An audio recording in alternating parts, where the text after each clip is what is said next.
क्या आप जानते हैं कि हनुमान जी का एक ऐसा मंदिर है जहां उनकी दाढ़ी और मूछ है? सीताराम दोस्तों, मैं अनुपम खेर आपके लिए लाया हूं 21 हनुमान मंदिरों की एक अद्भुत श्रृंखला, जिन मंदिरों के दर्शन मात्र से आपका जीवन सफल हो जाएगा।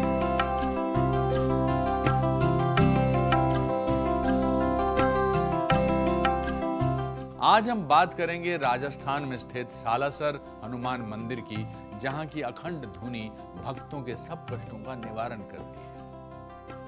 आज से लगभग 275 वर्ष पुरानी बात है। एक ब्राह्मण थे जिनका नाम था मोहनदास जी। उनकी बहन कान्ही बाई सालासर में रहती थी। काल की दृष्टि ऐसी हुई कि जब कान्ही बाई का पुत्र 5 वर्ष का था, तब उनके पति परलोक सिधार गए और वो विधवा हो गई। तब उनके सबसे छोटे भाई मोहनदास जी उनके पास सालासर में रहने लगे और कान्ही बाई के बेटे के साथ खेती बाड़ी संभालने लगे। मोहनदास जी बचपन से ही हनुमान जी के अनन्य भक्त थे।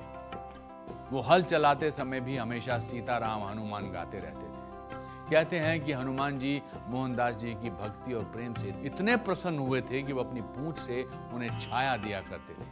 हनुमान जी अक्सर मोहनदास जी के साथ कुश्ती खेलने आते थे। वो सिर्फ मोहनदास जी को ही दिखते थे। अदृश्य व्यक्ति के साथ मोहनदास जी को वार्तालाप करते देख कान्ही बाई चिंतित हो गई और उन्होंने मोहनदास जी का विवाह निश्चित कर दिया। मोहनदास जी पर हनुमान जी की ऐसी कृपा थी कि वो जो भी बोल देते थे वो सत्य हो जाता था। मोहनदास जी ने कहा कि जिस कन्या से उनका विवाह निश्चित हुआ है उसकी मृत्यु हो चुकी है। किसी ने भी उनकी बात नहीं मानी, पर जब उनके परिजन उस कन्या के गांव गए तब उसकी अर्थी वहां से जा रही थी। इस घटना के बाद कान्ही बाई ने फिर कभी मोहनदास जी से विवाह करने के लिए नहीं कहा। मोहनदास जी को सबसे पहले हनुमान जी के दर्शन एक दाढ़ी मूछ वाले साधु के रूप में हुए थे, इसीलिए वो उसी रूप में पुनः हनुमान जी के दर्शन चाहते थे। हनुमान जी ने भक्त मोहनदास जी को वचन दिया कि वो मूर्ति के रूप में उन्हें फिर दर्शन देंगे। वर्ष 1755 में असोटा नामक स्थान पर खेती करते हुए एक किसान का हल एक शिला से टकराया। जब उसने खोद कर देखा तो एक हनुमान जी की प्रतिमा निकली, जिसमें हनुमान जी ने प्रभु श्री राम और लक्ष्मण को अपने कंधे पर बिठा रखा था। जैसे ही किसान ने उस प्रतिमा को उठाया, तभी से उसके पेट में दर्द होने लगा। जब ये बात उसने अपनी पत्नी को बताई तो वो समझ गई कि इसमें हनुमान जी की कोई लीला है।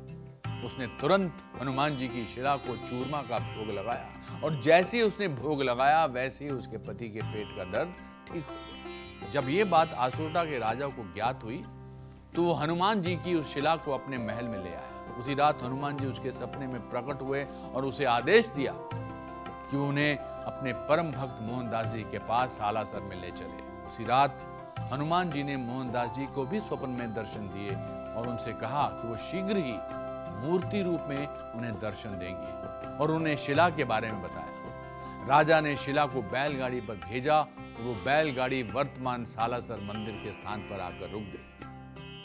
भक्त मोहनदास जी ने उसी स्थान पर मूर्ति स्थापित कर दी और उसका खरे सोने से श्रृंगार किया। आज उसी स्थान पर भव्य सालासर बालाजी मंदिर स्थित है।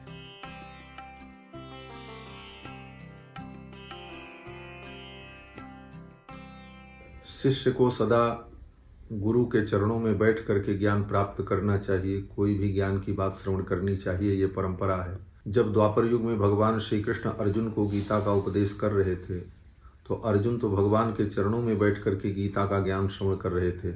अर्जुन के रथ में जो ध्वजा है उस ध्वजा में श्री हनुमान जी महाराज विराजमान होकर के गीता को श्रवण कर रहे थे। तो हनुमान जी महाराज ध्वजा में और ध्वजा सबसे ऊपर थी। श्रवण तो कर लिया श्री हनुमान जी महाराज ने गीता का ज्ञान, लेकिन जिस विधि से ज्ञान ग्रहण करना चाहिए उस विधि से ज्ञान नहीं ग्रहण किया। इसलिए भगवान ने हनुमान जी से कहा कि एक प्रकार से आपने अनुचित किया है, इसका प्रायश्चित आपको करना पड़ेगा। और इसका प्रायश्चित क्या है? बोले पिशाच योनि में जा करके पिशाच रूप धारण करके इस गीता का जब आप व्याख्यान लिखेंगे तब आपके इस क्रिया का प्रायश्चित होगा। तो हनुमान जी महाराज ने पिशाच रूप धारण किया और पिशाच रूप धारण करके गीता का भाष्य लिखा, जिसको पैशाच भाष्य कहा जाता है। पिशाचों की जो भाषा है उस भाषा में श्री हनुमान जी महाराज ने गीता का व्याख्यान किया है। गीता पर अनेक अनेक विद्वानों के व्याख्यान हैं, शंकराचार्य जी का, रामानुजाचार्य जी का। उसी प्रकार हनुमान जी का जो भाष्य है वो पैशाच भाष्य है, जिसकी प्रसिद्धि समाज में विद्वानों के बीच में आज भी है। हनुमान जी महाराज ने पिशाच रूप भी धारण किया, ऐसा वर्णन प्राप्त होता है। मोहनदास जी ने शिला पर हनुमान जी की दाढ़ी और मूंछ बना दी, क्योंकि वो चाहते थे कि सभी भक्तों को हनुमान जी के उस साधु रूप में दर्शन हो सके, जिसमें पहली बार उन्हें बालाजी के दर्शन हुए थे। 4 वर्ष बाद 1759 में मोहनदास जी ने कान्ही बाई के परिवार को बालाजी की सेवा का कार्य सौंपकर स्वयं समाधि ली। तब से वहां अखंड धुनी जल रही है, जो भक्तों के सभी कष्टों का निवारण करती है।